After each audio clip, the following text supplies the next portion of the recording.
श्रीभगवानुवाच मय्यावेश्य मनो ये माम् युक्ता उपासते श्रद्धया परयोपेताः ते मे युक्ततमा मताः ये त्वक्षरमनिर्देश्यम् अव्यक्तं पर्युपासते सर्वत्र गमचिन्त्यं च कूटस्थमचलं ध्रुवं सन्नियम्येन्द्रियग्रामं सर्वत्र समबुद्धयः ते प्राप्नुवन्ति मामेव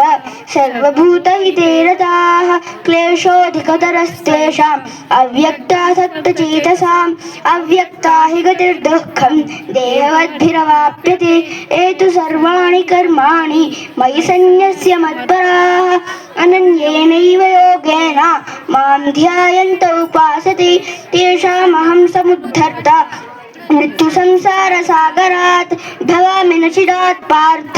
मय्यावेशितचेतसां मय्येव मन आधत्स्व मयि बुद्धिं निवेशय निवशिष्यसि मय्येव अथ ऊर्ध्वं न संशयः अथ चित्तं समाधातुं न शक्नोषि मयि स्थिरम् अभ्यासयोगेन ततः मामिच्छाप्तुं धनञ्जय अभ्यासेऽप्यसमर्थोऽसि मत्कर्म परमो भव मदर्थमपि कर्माणि कुर्वन् सिद्धिमवाप्स्यसि अथैतदपि शक्तोऽसि कर्तुं मद्योगमाश्रितः सर्वकर्मफलत्यागं प्राहुस्त्यागं विचक्षणाः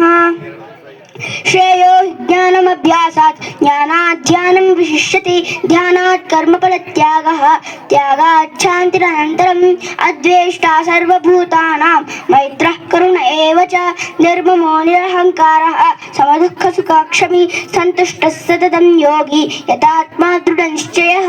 मय्यर्पितमनो बुद्धिः यो मद्भक्तः स मे प्रियः यस्मान्नो द्विजते लोकः लोकान्नो द्विजते च यः हर्षामर्षभयोद्वेगैः मुक्तो यस्य च मे प्रियः अनपेक्षः शुचिर्दक्षः उदासीनो गतव्यतः सर्वारम्भपरित्यागी ओ मद्भक्तः स मे प्रियः यो न हृष्यति न द्वेष्टि न शोचति न काङ्क्षति शुभाशुभपरित्यागी भक्तिमान् यस्य मे प्रियः समशत्रौ च मित्रे च तथा मानापमानयोः शीतोष्णसुखदुःखेषु समस्सङ्गविवर्जितः तुल्यनिन्दास्तुतिर्मौनी सन्तुष्टो येन केनचित् अनिकेतस्थिरमतिः भक्तिमान् मे प्रियो नरः एतद्धन्यामृतमिदं यथोक्तं पर्युपासते श्रद्धधाना मत्परमाः भक्तास्तेतीव मे प्रियाः ॐ तत्सदिति श्रीमद्भगवद्गीतासु उपनिषत्सु ब्रह्मविद्यायां योगशास्त्रे श्रीकृष्णार्जुनसंवादे भक्तियोगो नाम द्वादशोऽध्यायः सर्वधर्मान् परित्यज्य मामेकं शरणं व्रज अहं त्वा सर्वपापेभ्यः मोक्षयिष्यामि मा शुचः ज्ञानानन्दमयं देवं निर्मलस्फटिकाकृतिम् आधारं सर्वविद्यानां हयग्रीवमुपास्महे।